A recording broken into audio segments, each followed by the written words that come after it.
Welcome to the Bald Brad Show. It is January 10th, 2024, and Joe Biden, the geriatric, good old Joey, is still the worst president in American history. So happy you guys could join us for another episode. We got a lot of news to cover, especially yesterday's White House press briefing. And wait till we get to Peter Doocy, folks. My God, Peter Doocy showed up today, folks. All he needed was a little bit of a break because the Gladiator showed up for us bigly. But before we jump into it, folks, question of the day is, what is your favorite movie of all time? We've talked about favorite Christmas movies. We've talked about what do we eat for breakfast? What do we drink in the mornings? I mean, we are growing as a community here. And what's awesome is some of you in the comment section are even writing in, hey, it was great to hear from an old friend. So you guys are even considering each other as friends. We are patriots here. We got an awesome community. If you haven't hit that like and subscribe button, what are you doing? Join us in the comment section as well as in the live chat each and every morning here on the Bald Brad channel.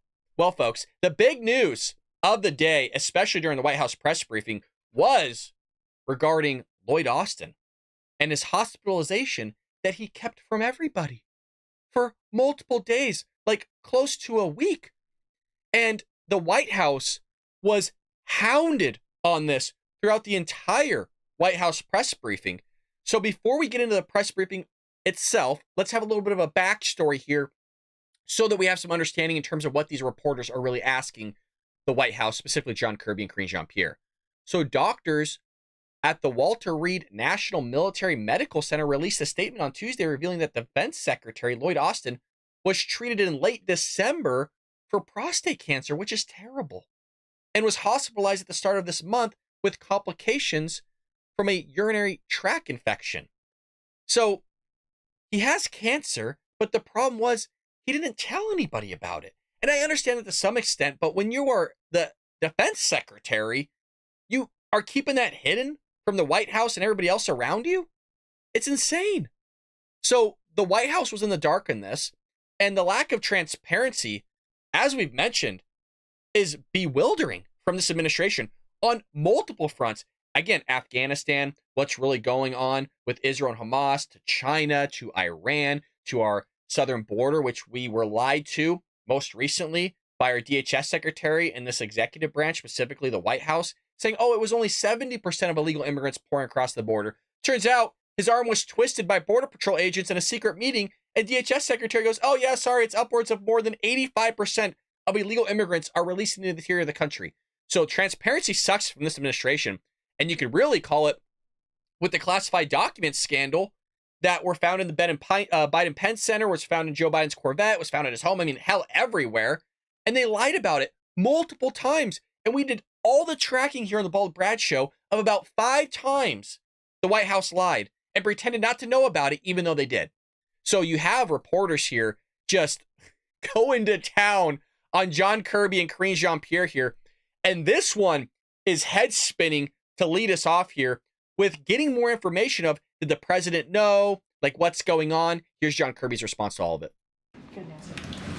So the president has known for, I guess, 5 days now that Secretary Austin was in the hospital, but he wasn't informed why? He was not informed until last Friday that Secretary Austin was in the hospital. What? He was not informed until this morning that the root cause of that hospitalization was prostate cancer. Is that because the White House knew and didn't inform the president, or because Secretary Austin chose not to share that with the president?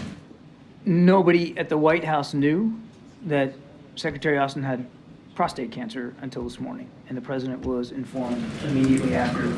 Folks, it's January 10th. This man knew that he had prostate cancer all the way back in December.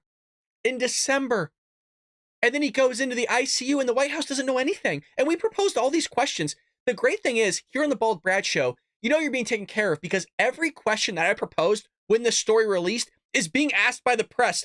Almost asked. I'm telling you, go back to our original episode. Nice little pat on the back here today. It doesn't happen too often. All the questions that I proposed here on the show will be asked today in this White House press briefing. So close that it almost seems as if they watched the show. We're taking care of you here, folks. White House transparency sucks. Lack of respect from the Pentagon to the executive branch, meaning the commander in chief, by not telling the guy. It gets worse. It gets worse. Okay. Last week, we learned that Jake Sullivan, I believe, found out about the fact that Secretary Austin was hospitalized on Thursday morning. So just want to clarify, are you saying the president found out a day later than the NSC did? No, Jake was informed, our national security advisor was informed that Secretary Austin was in the hospital and had been for some time. He found out late Thursday afternoon, and he and the chief of staff, Mr. Zients, informed the president later that evening, early that evening, not long after they learned. They informed the president directly, Thursday evening. We learned also today that Secretary Austin, when he went into the hospital for the first time on December 22nd, he knew he was going to be under general anesthesia. He knew he was going to be spending the night, and transferred authority to his deputy secretary. Was the White House informed then that the authority was going to be transferred? No. Is that What? supposed to happen? What? We're not done. We're not done. If you, for some odd reason, just missed what we heard, this dude, Defense Secretary, was going under anesthesia, gave somebody else the powers, and didn't tell the White House about it. What the hell? This is insane, you guys. This is so insane. There are the delegations of authority can happen. I wouldn't say on a regular basis, but it's not uncommon for the Secretary of Defense to delegate authority to the deputy, sometimes for very short periods of time. But I think one of the things that we're all going to want to learn from this is the notification process for that delegation of authority. Is there an expectation when a secretary is indisposed or hospitalized and has to transfer authority that the White House will be notified? Again, I'm going to let Karine take this one, because this really gets to the memo that Mr. Zients put out, and I think I'll let Karine talk about it. So as you all know, there was a memo that was released today from the Chief of Staff, and the memo was sent to the President's cabinet on protocols for a delegation of authority.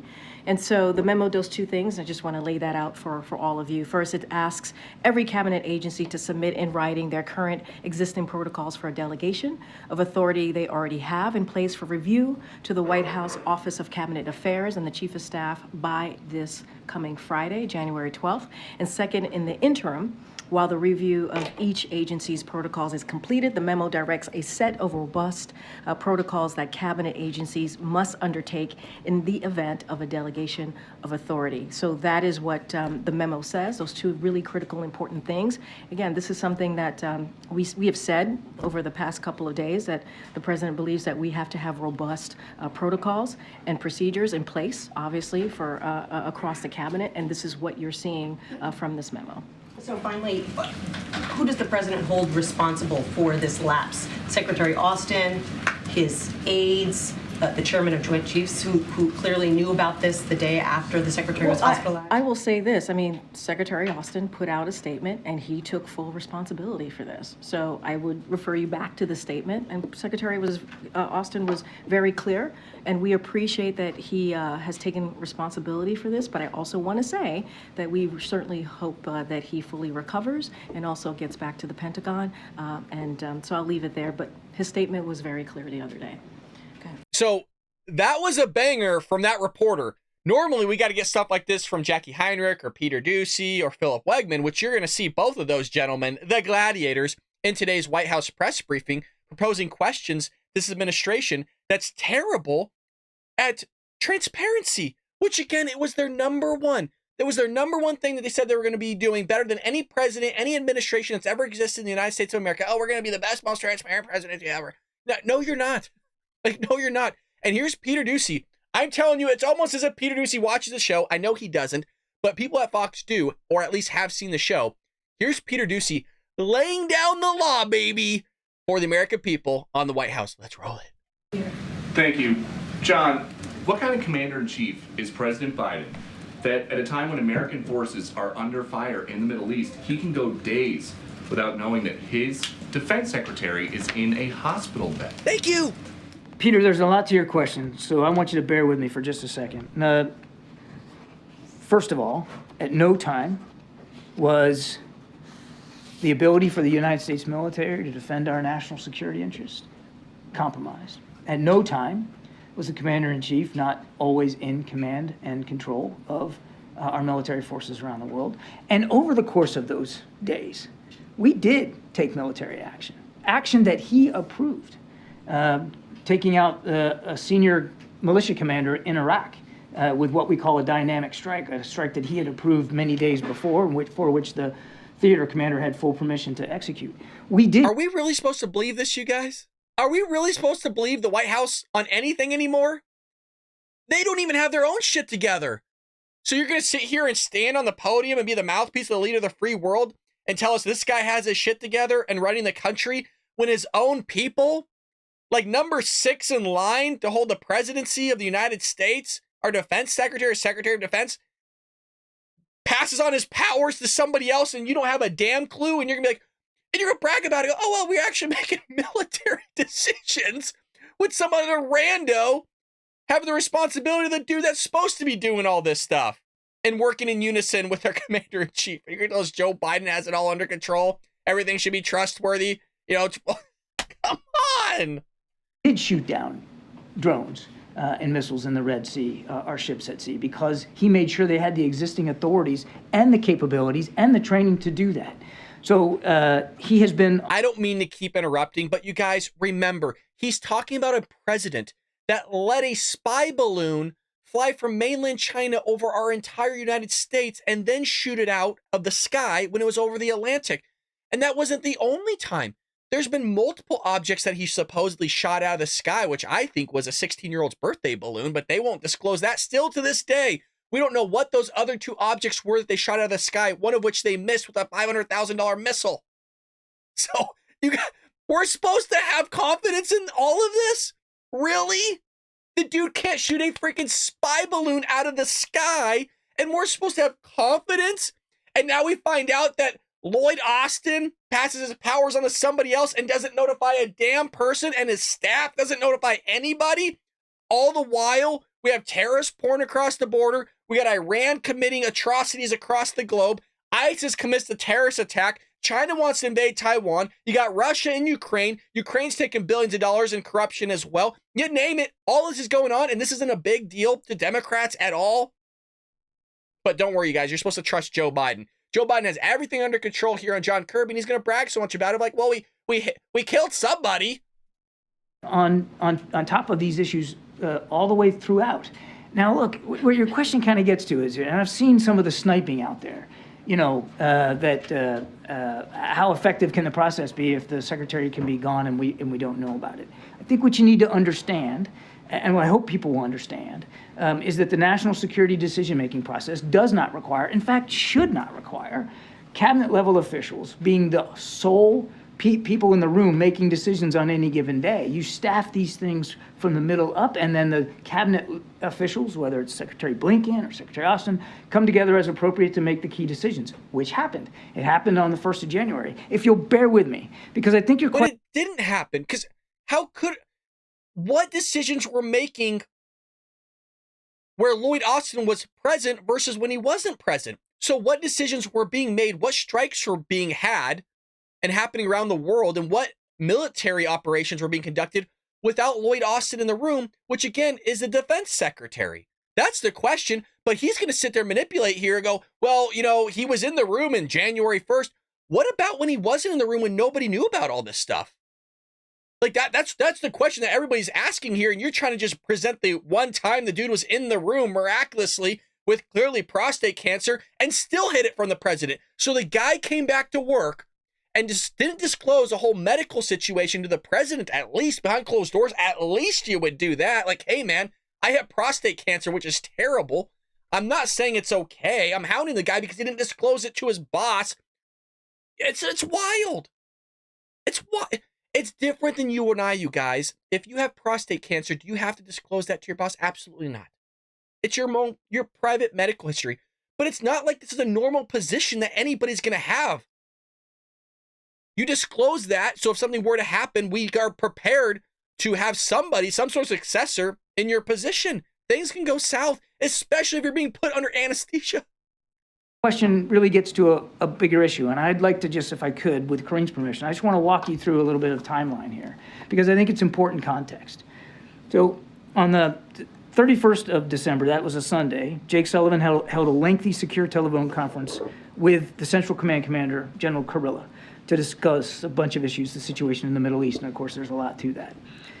The next day, on the 1st of January, President Biden convened a secure telephone conference with Mr. Sullivan, with Secretary Austin, with the Joint Chiefs Chairman, General Brown, Secretary Blinken, the DNI, the CIA director, and other members of the team. They covered developments in the Middle East. President Biden directed the NSC, Department of Defense, and the State Department to accelerate work with allies and partners on a joint statement on the Houthi attacks in the Red Sea, which was to be issued, according to the President's direction, no later than Wednesday. You saw we did that. I came to the podium and read that out. From Monday, the 1st of January, through Wednesday, the 3rd, the National Security Advisor, his deputy, Middle East Coordinator Brett McGurk, spoke repeatedly with their counterparts in multiple foreign capitals to secure the support for that joint statement. Senior NSC officials coordinated hour by hour with senior Pentagon officials who are also making phone calls and securing support from foreign partners. The President's final approval on that statement happened shortly thereafter, and as you know, it was issued on the 3rd of January. Also on the 3rd, there was a Principals Committee meeting on Haiti. And neither Secretary Austin nor General Brown attended. They were represented by deputies. That is not uncommon, that at a principals committee meeting, for whatever reason, the principal may not be able to attend. Okay, thank you for all the detail on that. But more broadly, why should we believe anything that this administration tells us about anything ever again? Yes! I think we all recognize, and I think the Pentagon has been very, very honest with themselves about the challenge to credibility by what has transpired here, and by how hard it was for them to be fully transparent with the American people. I think we all recognize that. And wait, not just. Did I miss this? Did he just say how hard it is to be transparent to the American people? Hold on a second, guys. I apologize. I gotta go back here. I think I heard him wrong. There's no way in hell he just said that. How hard it was for them to be fully transparent with the American people. I think we all recognize that. And what?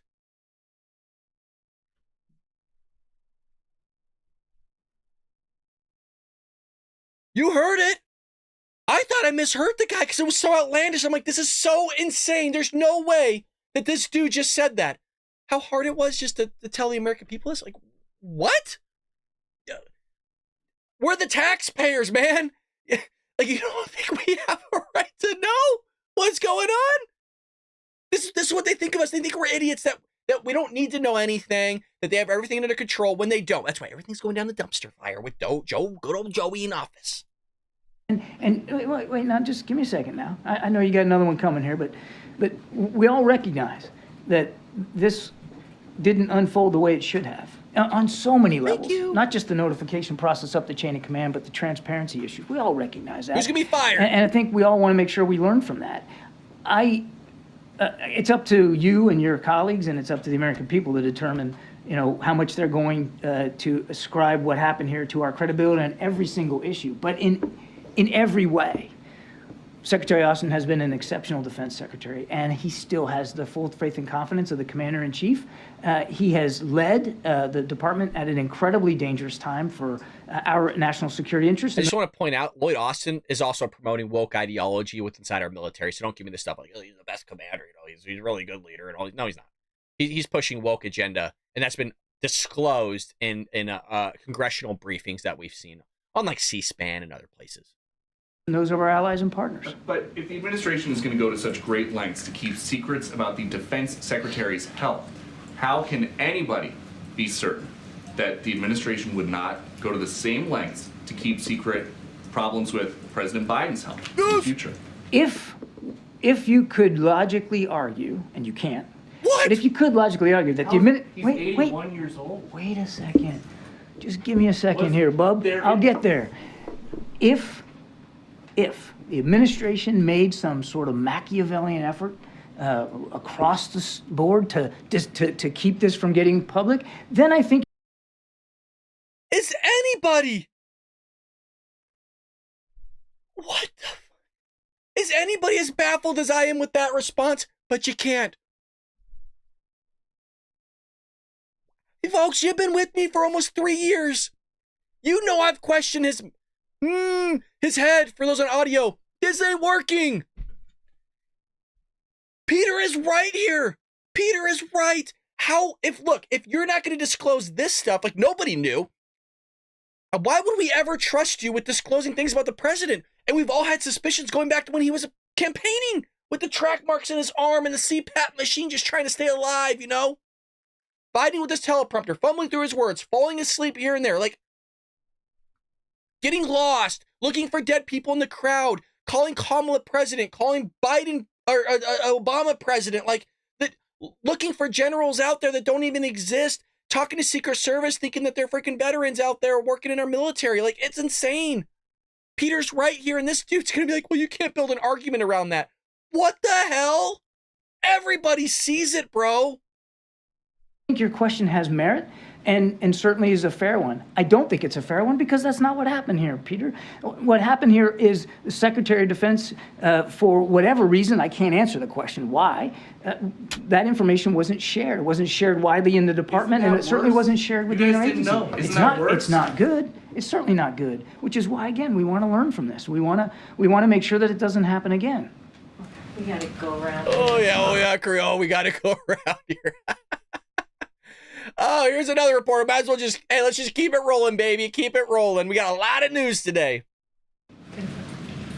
Does the president believe that there ought to be any consequences for any DoD officials who knew about the condition of Secretary Austin but did not report that information? That's going to be up to Pentagon leadership to decide. Well, what does the president believe? I mean, he's the commander The president in chief. believes that In terms of- Secretary Austin should get the appropriate care that he needs to get better so he can get back at work at the Pentagon. He believes we ought to learn from this, both in terms of notification and about transparency to the American people. We're gonna do what we have to do. As Karine said, we're also going to take steps here at the White House to make sure that we have a good, tight alignment across the interagency about notification procedures on delegation of authorities. But That's what the nothing president as wants of to now focus in on. terms of accountability for those who might not have shared that information with the White House. It's not their DoD, it's the taxpayers. It is the taxpayers' DoD, and it's for the Defense Department leadership to take a look at that and see what they want to do in terms of accountability. The Secretary of Defense himself took full responsibility in his statement over the weekend. I mean, he had put it on his shoulders. Thank you, sir. But what are the consequences? And great job here by Phil and Peter. I mean, the reporters actually did a great job during this press briefing, just all around. I can't cover every single person, but these are the guys that we love and the guys that we root for. And they're doing a fabulous job. And Phil's right here. Like, what are the consequences? Like, what are the ramifications? Who's actually taking accountability here? And if he's going to take accountability, like, what's the follow-up here? Just a slap on the wrist? It's not a big deal. Like, that's what it seems like happening for everybody, because everybody's lying here from this administration, from foreign policy to domestic policy to our border. I mean, you name it, to classified documents, to the president's health, to not answering questions. And here's the real kicker, you guys. Phil's asking the guy here that would know better than Karine. Why do I bring that up? Because we found a report, if you missed that episode on Sunday, regarding how he is being briefed with the president on a range of issues where Karine isn't. So it kind of makes sense why Karine doesn't have a clue. Why isn't he not able to answer the question when he's supposedly the president's favorite person? That's what we found out, and that's why there's a little bit of a tiffy-tuff going between him and Karine. They don't like each other, supposedly. They don't like sharing the podium. So if anybody in that room would know the president's thoughts on something, it should be that guy, John Kirby, and he doesn't. Oh, you got to talk to somebody else about that? Yeah, well, we're asking for the president's thoughts on this, but we all know Joe Biden doesn't have any thoughts because he's deranged. He's confused. Well, here's kind of a little bit of a sidebar leading into our next segment about illegal immigration, because we all know that's a catastrophe, but don't worry, Joe Biden has it all covered here. Karine Jean-Pierre's question regarding basically Republicans going after DHS Secretary Alejandro Mayorkas because the guy doesn't have his job in line. He doesn't follow things. He lies to people. Well, here's the question, the response. Tomorrow, House Republicans plan to hold an impeachment hearing against Mayorkas. What's the White House response to that? Look, I've spoken to this many times, and I've said before, the House Republicans are playing political games instead of doing their jobs. That's what they're doing. And it's really shameful. It's really shameful that this is how they choose to what they choose to focus on. Truly. What the American people want to see is Congress to deliver, and House Republicans continue to do these political stunts, and they want to play political games. And so it is shameful. What we want to see, what Americans want to see, is real results to the issues that American people have. And you're not providing them, bitch. You're not. I'm sorry for cussing. Americans want to see real results. Yeah, and you haven't provided in 3 years. And that's why your whole messaging about Bidenomics, which she brought up again during this briefing, this knucklehead brings up Bidenomics. We saw her, we saw the tape, we covered it. Oh, well, you just have to hold out a little bit longer to see the effects of it. How long? 3 years, 4 years, 10 years? There's no effects because the effects have already happened. And that's us driving ourselves right into the ground while everybody else is trying to prosper. And while we drive ourselves into the ground, you're sending billions of dollars to everybody else and millions to every other country rather than taking care of our ish here. Ugh, she frustrates me. Across the country. And any more details you can provide on the sticking points right now in the border talks? Parole has been mentioned by negotiators. No, I totally get the question. Not going to get ahead of the negotiators. I'm going to let them have those conversations. Obviously, if I say anything, then I'm stepping into their process, and we don't want to do that. It is what we have said is we believe that process is headed in the right direction, and we appreciate that both Republicans and Democrats are coming together and trying to find a solution to what we see at the border. And the president has always said we need to see a bipartisan agreement on an issue that has existed for decades. Why don't you secure our border utilizing the policies and our military might while you're in negotiations so that you can stop the bleeding? Like, if you think about it like a surgery, you're just gushing blood out, you know what I mean?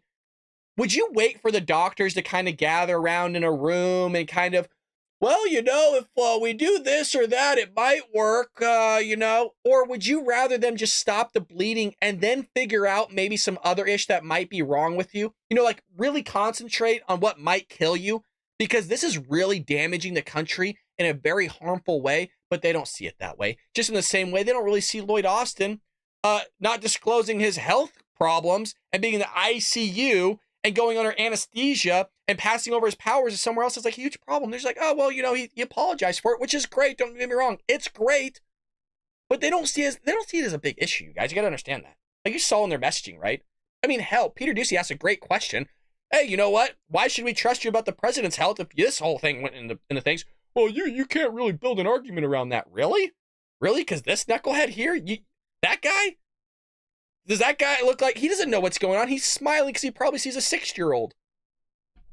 Well, here we go. Leading in illegal immigration. As we covered yesterday, this is not normal. It's not normal to have tens of thousands of Chinese nationals crossing our border illegally in a matter of months. Nor is it normal to have 10 million illegal immigrants in the span of 3 years pour across our borders. But remember, it's ebbs and flows, you guys, according to this White House. It's all ebbs and flows. It's casual. It's normal. These types of migrations are completely normal. No, they're not. Anybody that has half of a brain would figure out that this is not normal. So you have people running in the GOP for presidency like Ron DeSantis and Nikki Haley stepping up to the plate here, commenting on this whole debacle. So we're going to kind of cover it again, but we're going to see the response to all this. So tens of thousands of Chinese nationals have been stopped by law enforcement after crossing over the southern U.S. border from Mexico. The shocking trend comes at a time when the U.S. is experiencing increasing tensions with the communist country, which proposes the question, if we don't know who these people are, and we're allowing about 85% plus of these illegal immigrants to pour into our borders and just be released into the interior of the country, who's to say they're not spies? After, again, I brought up earlier in the show, a Chinese spy balloon left mainland China and Joe Biden goes, oh, what's that? Oh, it's a birthday balloon. No, Mr. President, they're tracking all our military installations and our nuclear warheads.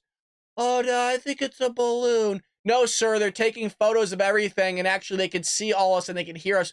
No, I think it's somebody's balloon. It's a balloon. Like, this guy doesn't have his head on straight. So these people could be spies. They're buying up farmland next to our military installations. I mean, you don't have to look any further than what happened during Pearl Harbor with the Japanese of having spies then as well. We don't know who the hell these people are. So in just 11 months, 31,000 Chinese nations were stopped by law enforcement. That doesn't, the gotaways, don't, see, people always focus on the numbers. Think about the gotaways as well. According to U.S. Customs and Border Patrol data, the U.S. would typically see only around 1,500 Chinese nationals in a given year. In a whole year. That was just 11 months. And that's the ones we know about. Most of the Chinese nationals are reportedly claiming that they want to come to the U.S. to escape the oppression communist regime. Notably, a News Nation report last month captured footage of some Chinese nationals trying to get into the U.S. and overwhelmingly, those observed were just single adult males. How often do we see things like this, you guys? Like, honest to God, how often do we see things like this where we see these Chinese nationals or illegal immigrants being adult men? Look at this. Look at this. Oh, nice luggage. Who's paying for that? Look at all of them. Not a single child. I see one woman, I think. Still waiting for all the children, you guys. There's 3 women right there, folks. All of them are men. There's another one. I think that's a woman. You can't misgender anybody anymore nowadays. It's the same thing we're seeing coming from South America. All these military-aged people, and it has to freak you out. It has to freak you out. You don't know who these people are. So we have Nikki Haley here, who was previously the UN ambassador under Trump administration, as well as Florida Governor Ron DeSantis, kind of commenting on this, saying it's not normal. Our country is being invaded. Thanks, Ron. That's what I said, and I got pushback 2 years ago for saying this. When Russia invaded Ukraine with 120,000 troops, I did a short. It is still there, I think, unless YouTube took it down. And I said this very same thing. If that's 120,000 people pouring across the border, and that's an invasion, at that time we had like 1 million people, and that was an invasion, and the left freak out in the comment section over it. Thank you, Ron. I love this. We can't afford to take half measures or make excuses on this issue. We must stop the invasion, take the fight to the cartels, and finally build a border wall. They don't believe in walls, Ron. I know you guys, it's baffling that they don't understand how borders work or walls work and how effective they are, even though there's fences and borders around all their homes. Folks, you're the same people that want to defund the police and get rid of the police, abolish the police altogether, but they want security guards and police around them to protect them. Like Nancy Pelosi, Chuck Schumer, Ilhan Omar, all these people. There's police guarding the president. There's a fence. There's a wall guarding the White House. They work. There's a reason why celebrities have them everywhere. If they didn't work, then why have them in the first place? But they want to lie to you. They don't like dealing with reality, you guys. China knows the easiest way into America is through our southern border, Haley wrote. Close the border, protect our homeland. And so what they're going to do is twist her words on that one, you guys. When we say close the border, the Democrats go, oh, they don't want immigrants to come in. We want legal immigrants to come in. There's a process. If you want to come in legally, that's great. You've been vetted. You want a better life, or maybe you are fleeing a government or oppression, but at least you did it the right way. You know what I mean? If you want to come in legally, but you guys, this doesn't work, you guys. It doesn't work. I know. Some things it does. You know what I mean? Some things this works on, but when it comes to actually understanding that people want to do harm to them, it doesn't work at all. So China has played a key role in America's open border crisis, namely because of fentanyl flowing across the border. But Joe Biden has it all under control. So much so, you guys, they're bragging about how much fentanyl that they're seizing up at the border. It's the same way how they sit there and brag, oh, well, we're apprehending way more people. Yes, like I mentioned yesterday, if under the Trump administration you apprehended 10%, and then now under the Biden administration you apprehended still 10%, that 10% in apprehension is going to be more people because more people are coming across the border. Check this out.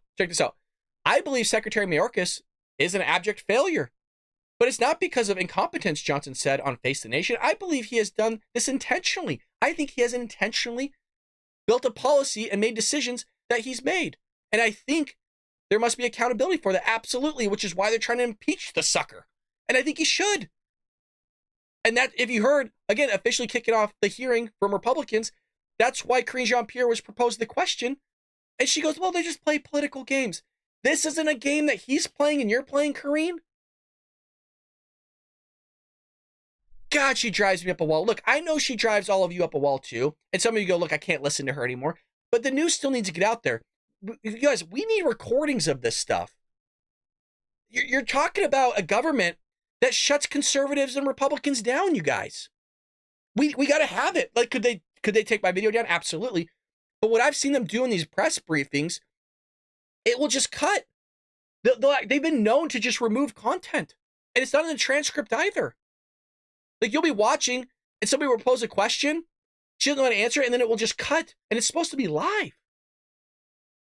And we've actually seen this brought up by reporters in the past.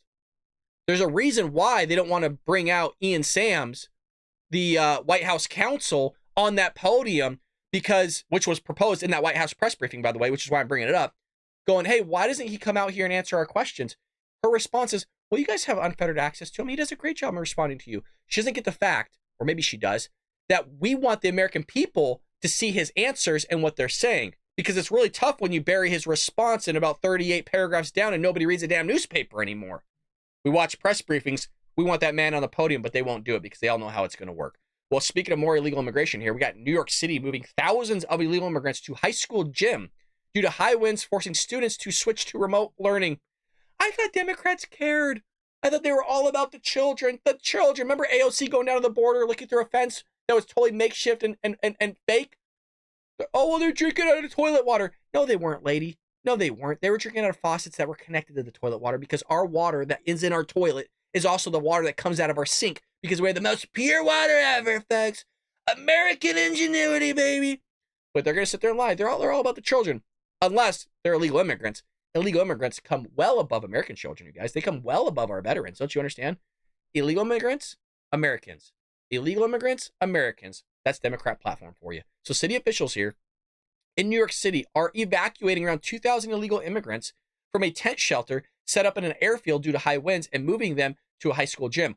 I'm curious if it's the same shelter in New York City that we covered that YouTube removed our video for because we covered the tent that had Xboxes, plasma TVs, couches, coffee tables, rugs, bedding, cell services, phone services, movie streaming services, 3 meals a day that was catered to where they were coming from their specific country. They had air conditioning. They had laundry services. We covered it all here, and they wanted that stuff to be removed. That's why we cover the briefings. That's why we cover this stuff, because they try to remove it, they try to censor us, and they try to make sure it's not out there to the American people of what's really going on. So now your children, the American children, are getting screwed because these people are pouring across the border, and they would rather give them the place of education, of which your taxpayer dollars are going for, to these people. In the same way they kick out our veterans out of the hotels, our veterans that fought in Iraq and Afghanistan, they kick those guys out of the hotels and put illegal immigrants up there. That's how Democrats work, you guys.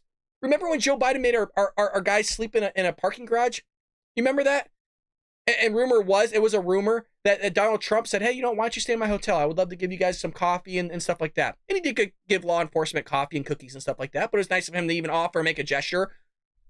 But Joe Biden leaves our guys in ditches, God, it pisses me off, man. And like we saw yesterday, 4 more years, 4 more years. People are still going to vote for this guy. I need you guys to understand this, please. And I know you do.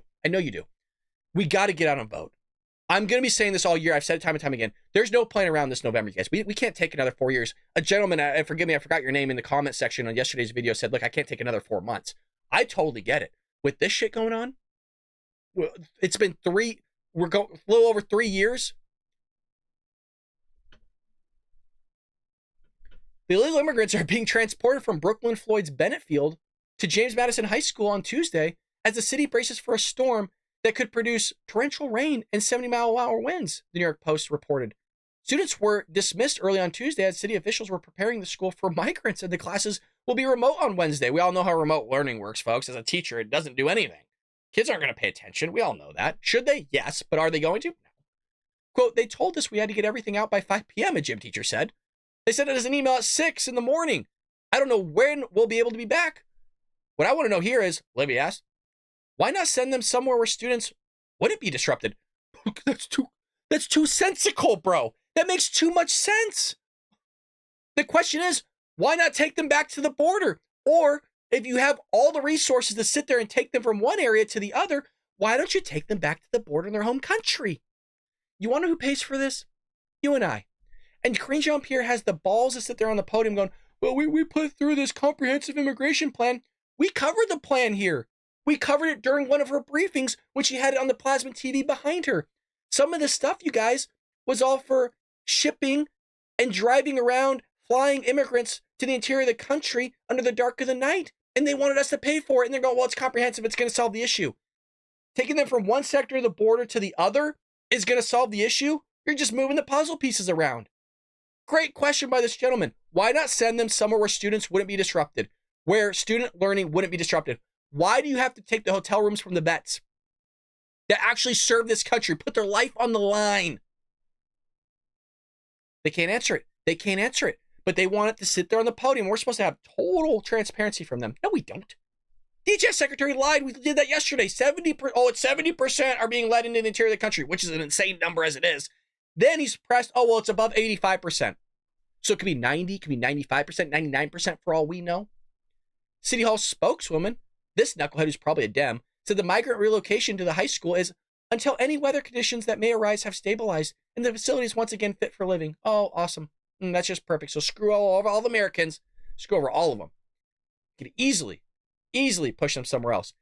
It's not the first time New York City students' education has been affected. Oh, I'm sure it isn't. By illegal immigration crisis. At the beginning of the school year, oh, lovely, around 21,000 illegal immigrant children flooded New York City schools for the first day of classes. I remember this. And they didn't know what the hell to do. They didn't have the infrastructure for it. Forcing one school to place kids in a different facility because it reached building capacity. Getting screwed once again. Once again. New York City Mayor Eric Adams also cut the city's education budget by more than $1 billion. Why? Because he needed to figure out a deal to figure out for the illegal immigration how to pay for it. Yeah.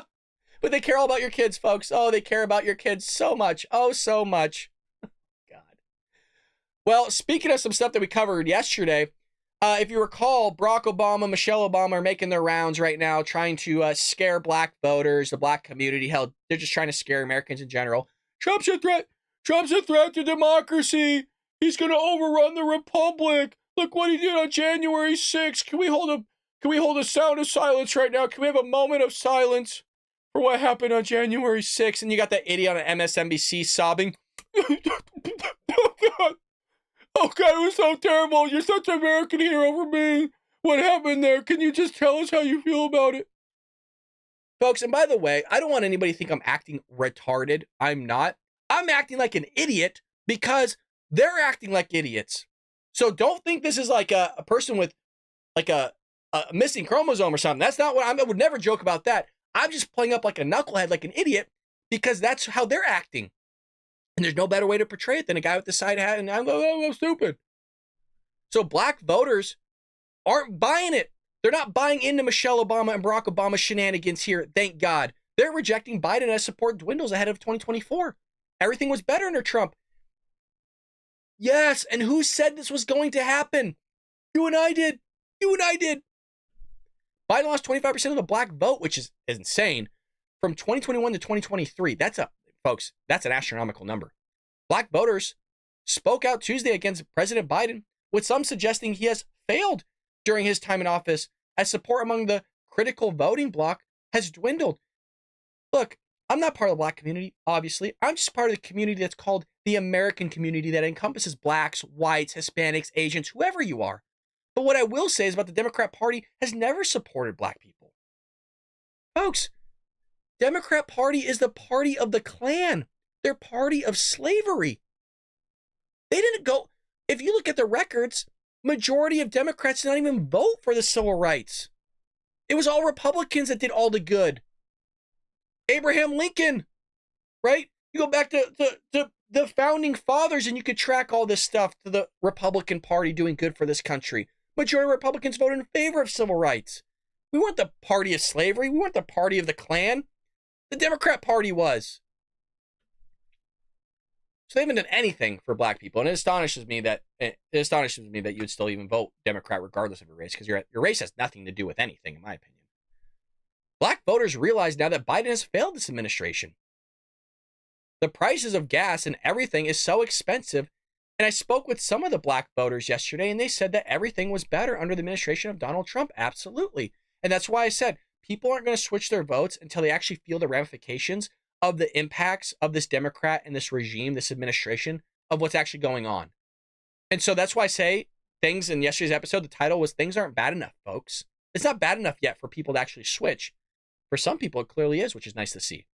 So they look forward to going back to the Republican Party and voting for Donald Trump. Well, what made you leave in the first place is the question. If they're going back to the Republican Party, is this back to the Republican Party in terms of because we're the party of anti-slavery, we're the party of freedom, we're the party of liberty and the pursuit of happiness, like those things?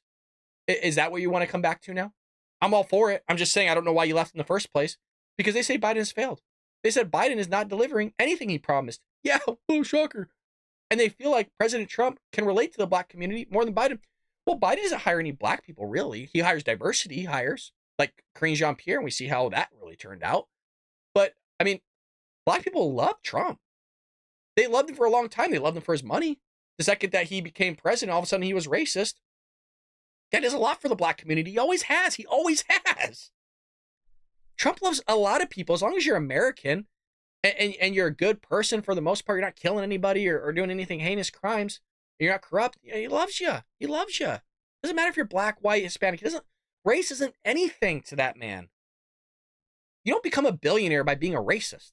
You become a billionaire by work ethic, making the right decisions, and hiring people based on their ability and their character. God, who does that sound like? Oh, Martin Luther King.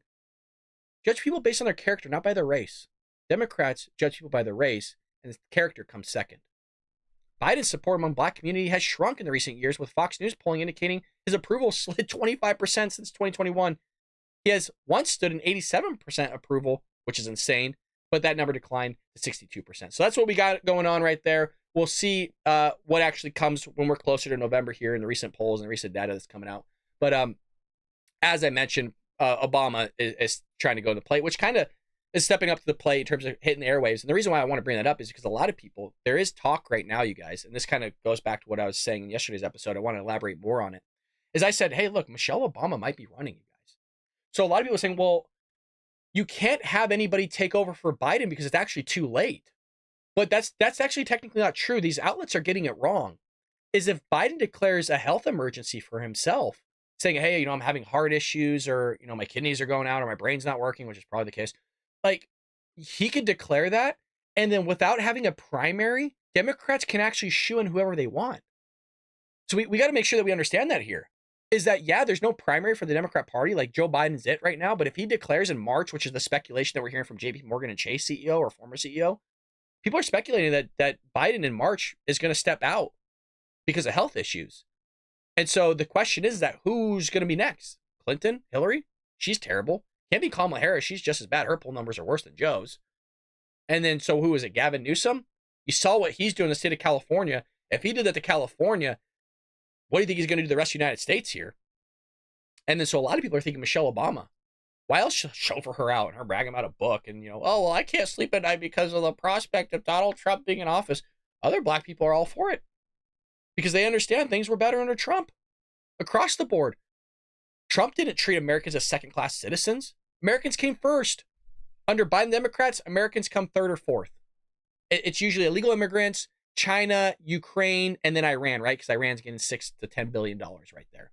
Well, in our last bit of story here, I did want to cover this is because Democrats are complaining, oh, well, the standard of living, things are so bad, I can't keep up with my bills, which is true. Blame Biden. But Biden, early on, pumped the economy full of trillions of dollars, and his whole purpose was not just to pump it full of money, because that's what they want to do, but his main thing was to give the bargaining chip back to the employee. You have the bargaining chip now. You have the power. Because he wanted to increase wages. That's great, but when you inflate the economy by increasing wages, there's ramifications for that. And what are those ramifications? A BLT costing $16. A sandwich costing $16. People think I was joking, you guys, when I said a $25 burger at McDonald's. Yeah, a little bit. But there are places where it's costing $21, $23, like at Farmer Brothers here down the street, or Farmer Boys, for a combo. A simple burger, fries, and a drink is honestly about 25 bucks. I think it was 21, 23 or something like that it came out to. So here's the breakdown. You're going to hear from a businessman himself break this down for Democrats because they don't understand how when you increase wages, you increase the price of that product of which is being delivered. They don't get it. They just want to be paid more. So you're going to get paid more. And because everybody else is going to get paid more because you want to increase minimum wage, the price of everything has to go up. So nothing really changes for your standard of living that you've been boasting about that you want to increase so bad. So everybody else gets screwed because you want to build a career out of being a door greeter at Walmart. And I'm sorry for anybody that's a door greeter at Walmart. I'm just saying it's not a high-skilled job. It's not a job that should be making $20 an hour. You're just saying hi to people as they come in. You have an important job. I love being greeted when I come into restaurants or Walmart whenever I'm there or whatever. So don't feel like I'm belittling you. A job's a job, and respect for getting out and working, because a lot of people just suck at the government teat. I appreciate your work, and I just don't want anybody to feel disrespected here. But I think you understand my point. Check this out. If you're tired of paying $16 for a BLT, look no further than the $15 minimum wage craze to place your blame. Restaurant owner and entrepreneur Brian Will knows this well and was confronted by one of his friends because of it. I was confronted years ago by a fellow brother that was an actor in one of the TV shows I was in, because this was when Seattle wanted to increase minimum wage to $15 an hour. And I said, dude, there's massive ramifications for this. And when I was an accountant too, by the way. And he was like, no, it's not. No, this is going to be great. Look how Seattle's turned out. Look at all these Democrat-ran cities in the pooper. His friend sent him a text while he was sitting in the restaurant that read, hey, Brian, I'm sitting here eating your BLT, and at $16, you know, it's only bacon, lettuce, tomato, and bread, right? So he's complaining about the price. Check this out.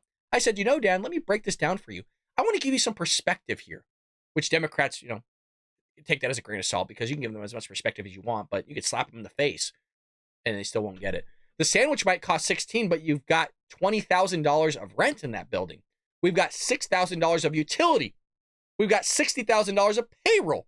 And we've got our general op expense that have to go to get paid for out of the gross profit margin in that sandwich.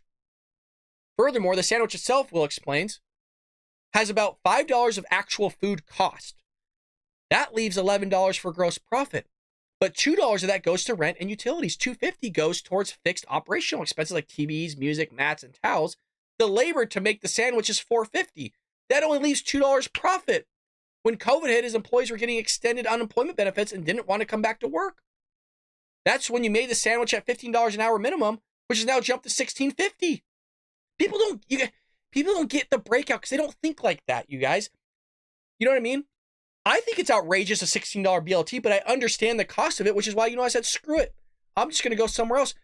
Fuck, I'm almost at the point where I'm just going to start growing my own food somewhere. I don't know where I'm going to do it, but it's insane. They don't understand, you guys, how this stuff works. You want to know why? Because they don't teach you in the school system, and people aren't going to go out of their way always to learn about stuff. I'm not saying I'm the most well-known and up to speed on all this stuff, but at least I understand the basics of it and how it works. Well, I need a better living wage. Don't we all? I still don't know what that means, you guys. I've talked about it all the time here at length on the Bald Brad Show. A living wage. I'll give you an example. One guy could be living by himself and asking for $60,000 a year, he could do that job. The same guy might have 4 children and needs $90,000 to do the same job because he has a living wage that he needs. He needs $90,000 to survive with his family. Everybody's different. That's why you can't have a federal minimum wage. If you are to have one, if you needed an argument for it, would be a local minimum wage or a state minimum wage. But the thing is here, minimum wage can actually hurt you. Why should you, that could be a very skilled worker, you're a great worker, get paid $15, but the guy's a lazy bum right next to you and he gets paid the same amount of money doing half the work? Why? It's socialized. That's how teaching is. It always pisses me off because you could be working harder than the next teacher next to you. You could be a great teacher. Everybody wants to take your class. Nobody wants to take the other teacher's class. And, you know, you're getting paid the same. Wouldn't you want to pay the teacher that's doing a good job more money to give them more reasoning to be a great teacher and to go above and beyond their duty to take care of these children that have been entrusted to them? Wouldn't you want to pay that person more, especially when they're getting raving reviews? But, you know, when things are socialized like this, people, you know, this is why productivity goes down. This is why areas go down. This is how you carve out an inner city, because when you have prices going up for labor, because people want more money, that's how rent goes up. Because rent's going up, taxes are going up. Because taxes are going up, food prices and everything else go up all around that, because it's all just trickling around. It's all just trickling around. So hope you enjoyed today's episode, folks. We had a lot of great comments yesterday. Some of you We're like, oh, he does read the comments. Let me throw in my breakfast order for you, Brad. Not that I'm buying breakfast, but again, today's question for all of you was surrounding what's your favorite movie? Yesterday, I don't know if we had a question, but hey, I want to sit there and highlight some of your responses here. Need to send them all, crooked politicians, to the front lines. You're right, Pat, baby. Right, baby. Hey, Brad, thank you so much for the shout out. Always love watching and hanging out with sane people. Congrats on the spooky channel. Thanks, Neil, for the shout out, my friend. Him and his wife. I think it's Gabrielle. Hopefully I'm saying that correctly. Forgive me. I don't know if she goes by Gabby. Thanks for the shout out. Spooky is where we have Supernatural Saturdays now, folks. Head over to Spooky. Link is in the description and subscribe over there. We would love your support. You guys are great here as it is. Awesome show. Always appreciate it, guys. You guys are so great. Honestly, I mean, look at this community, folks. Look at this. All patriots. All loving America. But I always love reading your guys' comments. As you could see during today, I was going through them on my phone and hearting them. And it's tough to respond to all of you, but just know, you could literally watch me right now going through them as well. But appreciate it. Would love to hear again, what's your favorite movie? If you have anything that you want me to cover more in detail, always let me know. Here's one order. I usually go into McDonald's, but lately I have gotten to eat it. I need to eat at home or whatever. But lately I've gone to eating at home. Brother, I feel you. We just talked about a $16 BLT. McDonald's here, if you remember, you guys, you remember in 2008, there was actually a story, and this is reaching way back, when the recession was happening, that it was actually cheaper to take a family of 4+ people to McDonald's than it was to go get like bread, eggs, and milk at the grocery store. So if you recall that, it's no longer the case, man. I mean, a McFlurry's like $5. It's insane. So I've even resorted to going to the grocery store, but prices are just so insane. And like I mentioned, I just buy the essentials. I'm not buying all this. I don't even buy chips, you guys. I'm buying turkey. I just bought a 5-pound bag of rice. And I'm just doing the essentials here, just trying to get by just like everybody else. So, you know, YouTube's here, but it's not like we're making a killing on YouTube, you guys. I have 50,000 subscribers. But like I mentioned, and I'm actually curious, here's a follow-up question for those that are still here. Usually it's the people that really love the show, make it till the end, which, you know, that's why we highlight the comments, because a lot of you in the comment sections are the people that make it to the end of the show. You know, you're the true listeners, baby. You're the true fans. You know, do you guys think we're being shadow banned here on the show? Like, honest to God, like all things aside, the reason why I propose this is because we have almost 50,000 subscribers. And I'm not complaining about the views that we're getting. Don't think that's what I'm complaining. I would be stoked if one person watched it. But I'm just saying, we get anywhere from like 300 views to, if we're lucky, like 500-600, if we're lucky, which is great. But I'm just thinking, in comparison to 50,000 subs, which is all legit, I've never purchased a sub. The only thing I've ever purchased is advertisement from Google, which we've talked about here on the show, to run ads to try and get more people attracted so they could find my channel. But, you know, as somebody that teaches stats, man, I'm telling you, like, this isn't even a fraction of a percent, maybe, at a 50,000. So, and you know, I'm getting buddies like Andy, my buddy Andy is sending me screenshots, which, let me see if I can find it for you guys real quick on my phone. He's sending me screenshots. YouTube won't let him comment on my channel. You know what I mean? I mean, this is it right here.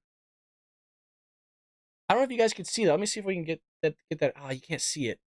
Well, it says comment failed to post. It actually says the time, and his comment was going to be word 100, great content as usual, Brad. And he sent it to me like 3 or 4 times from different videos. So I'm curious if I'm being shadow banned, or if some of you guys say your notifications say all, but if they say all, then why are you not being notified that my videos are being uploaded? So I've resorted to trying to record these earlier and then hitting the premiere earlier so that you guys are notified in advance, and some people still aren't getting it. And we're talking like 10 hours before it even goes live. So I'm curious on what you all think. Sometimes, you know, is it confirmation bias? Yeah, but something fishy is going on here. Some foo-foo stuff is really going on with this channel, and it has been for the last 3 years. But anywho, enough of me ranting and raving. If you guys want a mug, like I said, baldbrad.com. Get yourself a copy of the book. We would love your support. And lastly, to the main listeners here, I am going to ask of something. I think towards the end of January, hopefully, I got a buddy doing something. He's a father of 2. The guy's absolutely amazing. And I want you guys to support it when it does come out. It really would mean a lot to me, more than you even purchasing my book or my mug or whatever. It would mean a lot if you could purchase this fine young man, he's my age, patriot when it comes out. But I'll give you guys a heads up. I'm gonna even do free sponsorship for him, and I'm gonna promote what he's doing and see if we can get your guys backing on that. You're not talking anything expensive by any means, but it's just great to do things for other patriots and really take care of those that we love. So I'll announce that later, but I'm thinking January, February is when he was telling me. But just keep a lookout for that, folks. Thank you for your love and support. You are American Patriots. We're all family and friends over here at the Bald Brad channel. Folks, I'll see you tomorrow here on the Bald Brad Show.